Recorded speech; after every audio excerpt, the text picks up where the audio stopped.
सबसे पहले हम आपको उस राजनीतिक विवाद के बारे में बताएंगे जिसकी पूरे देश में चर्चा हो रही है और जिसमें एक तरफ लोकतंत्र है और दूसरी तरफ नोट तंत्र है। यह है इसका ब्लैक एंड व्हाइट।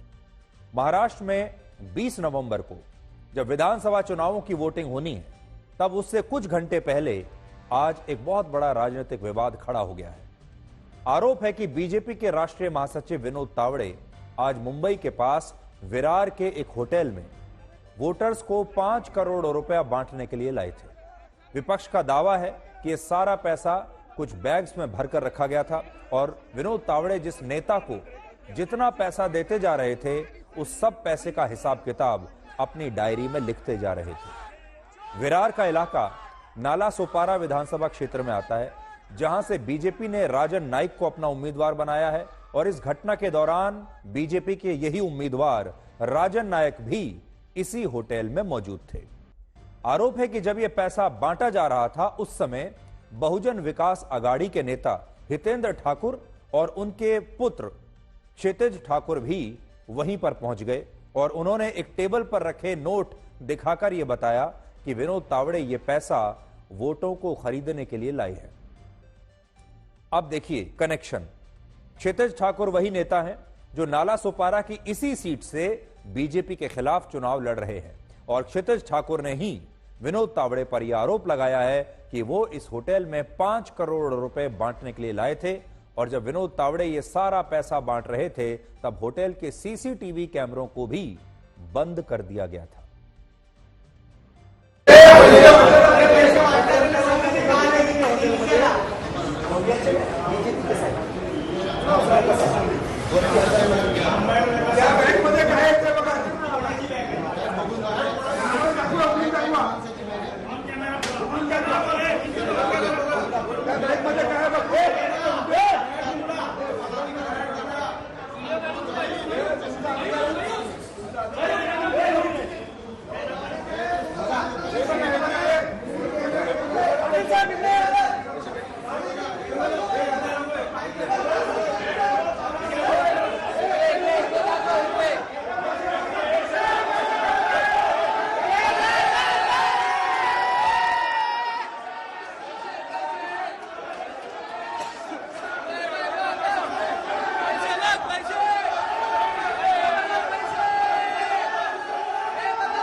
असल में अब जमाना बदल चुका है और ये तस्वीरें भी जब आप देखेंगे तो आजकल हर व्यक्ति के पास स्मार्टफोन है और एक ही घटना के न जाने कितने सारे वीडियोस तैरते रहते हैं। ये जो घटना है, इसमें भी अगर आप देखेंगे तो जितने भी लोग यहां पर हैं, सबके हाथ में स्मार्टफोन है, सबके हाथ में कैमरे हैं। तो आप ये समझ लीजिए कि इस होटल में, इस कमरे में जब ये सब कुछ हो रहा था, तो हो सकता है वहां पर सैकड़ों कैमरे लोगों के पास रहे हों और इस घटना की सैकड़ों अलग अलग तरह की रिकॉर्डिंग हुई है, सैकड़ों अलग अलग तरह के वीडियो बने हैं और हर वीडियो में अलग अलग दावा किया जा रहा है। यही टेक्नोलॉजी का युग है। विनोद तावड़े ने विपक्ष के इन तमाम आरोपों को बेबुनियाद बताया है। उनका कहना है कि वोटिंग से पहले सभी विधानसभा क्षेत्रों में पार्टी नेताओं की उम्मीदवारों के साथ बैठक होती है और इस मामले में भी वो इस बैठक के लिए ही इस होटल में आए थे। लेकिन विपक्ष के नेताओं ने लोगों को गुमराह करने के लिए इसे कैश फॉर वोट का मामला बना दिया, इसके वीडियो बना लिए और उन वीडियोस का प्रचार कर दिया। आज मैं वहां से गुजरते समय फोन करके पूछा कैसे चल रहा है। मुझे राजन नाइक उम्मीदवार ने कहा कि हम सब बैठे हैं, आप चाय पीने आ जाओ। मैं चाय पीने गया और 200-250 बूथ प्रमुख थे, तो हितेंद्र ठाकुर जी और उनके बेटे को लगा कि मैं पैसे बांटने आया हूं। वो 200-250 कार्यकर्ता उनके आए, चिल्लाने लगे, हंगामा हो गया। मैंने पुलिस को कहा, चुनाव आयोग को कहा कि आप सीसीटीवी फुटेज देखिए, जो चेक करना है वो कीजिए। जो कार्यकर्ता दिन रात पार्टी के लिए मेहनत करता है उसके साथ चाय पीने के लिए जाना कुछ गलत नहीं।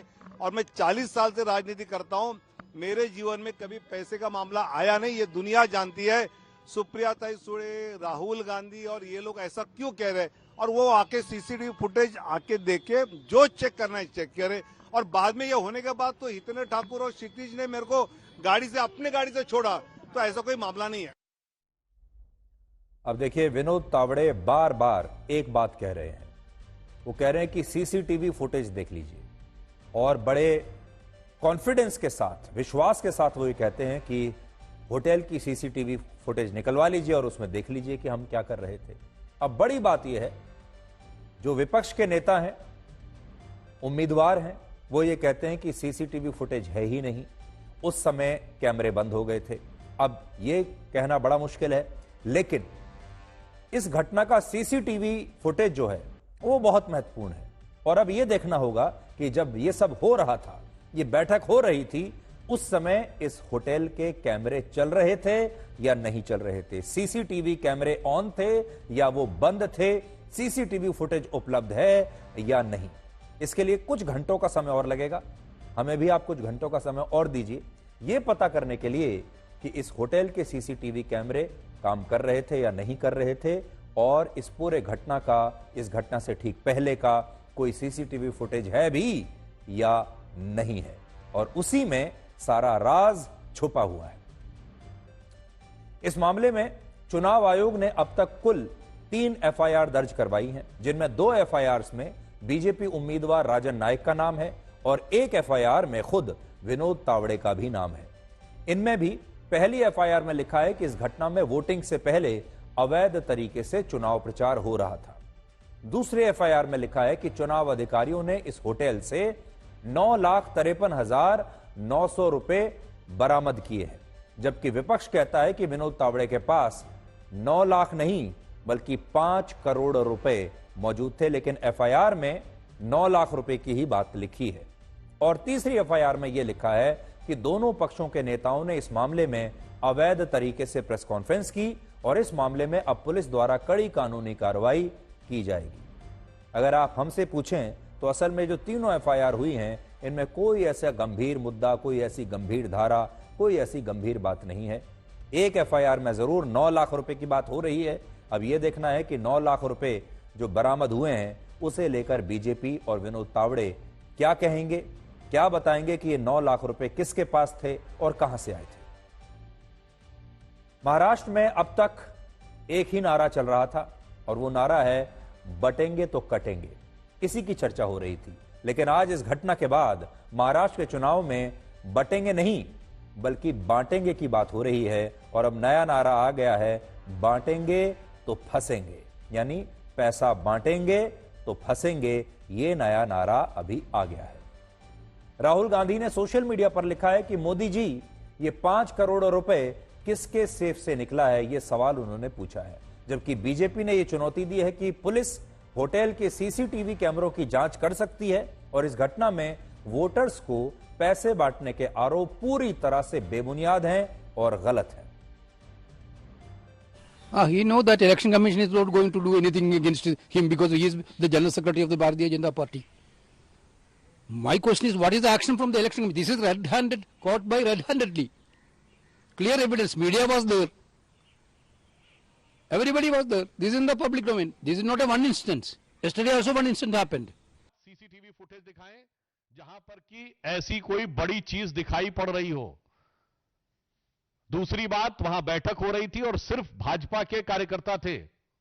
और तीसरी बात, यदि वो इस प्रकार का आरोप लगाते हैं तो वो जो आपका आरोप वाली घटना है उस जगह पे, स्थल पे होना चाहिए कि सभा स्थल पे होना चाहिए। तीनों बातें साफ दिखा रहा है कि अपनी पराजय को अवश्यंभावी जानकर अब खिसियाहट और बौखलाहट में, यानी इसे कहा जाए कि हताशा और निराशा में, महाविकास अघाड़ी विक्षिप्तता की सीमा तक पहुंच गई है। सर तो अभी पैसे मिले भी है इलेक्शन कमिश्नर को, उन्होंने डिक्लेयर करने दो, बैग में पैसे है, डायरिया है, किसको कितना दिया है वो नाम लिखे हुए हैं। कितना पैसा बटा हुआ है? 5 करोड़ लेके आने वाले थे, ऐसा बीजेपी के ही नेता ने मुझे बोला था। अच्छा, कहीं ऊपर से कोई प्रेशर आ रहा है, दबाव बनाया जा रहा है आपके ऊपर? होगा ही, पुलिस प्रशासन और इलेक्शन कमीशन तो दबाव के नीचे ही काम करता है।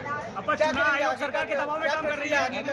अरे मेरे को अभी प्रेस कॉन्फ्रेंस भी अलाउड नहीं, ऐसा कलेक्टर साहब बोल रहे हैं, ऐसा कहा गया। तुळजाभवानीच्या दर्शनाला येताना देखील माझी बॅग तपासली गेली, बॅगेमध्ये काय सापडलं नाही. विनोद तावडेंच्या बॅगेत पैसे सापडले आता तुमच्याकडनं कळलं. तसंच काल अनिल देशमुखांवरती जो हल्ला झाला, हे दगड तपासण्याचं काम कोणी करायचं होतं. म्हणूनच मी आई तुळजाभवानीला साकडं घातलंय की ही सगळी भ्रष्ट आणि दहशतवादी राजवट एकदा या राज्यातून खत्म करून टाक. ये चुनाव के समय हर बार होता है, ये बीजेपी की रणनीति है और बीजेपी इसी तरह का काम करती है। हमें उम्मीद है चुनाव आयोग और संविधान और लोकतंत्र जो हमें व्यवस्था देता है उसके तहत वोट पड़ेगा। मुझे समझना नहीं है कि सत्ताधारी पक्ष को इतना क्यों पैसा बांटने का शौक लग गया। पैसे ज्यादा हो गए क्या? हर जगह से यही वारदात आ रही है, पैसे बांट रहे, पैसे बांट रहे, पैसे बांट रहे, और किसके मदद से बांट रहे हैं? तो पुलिस।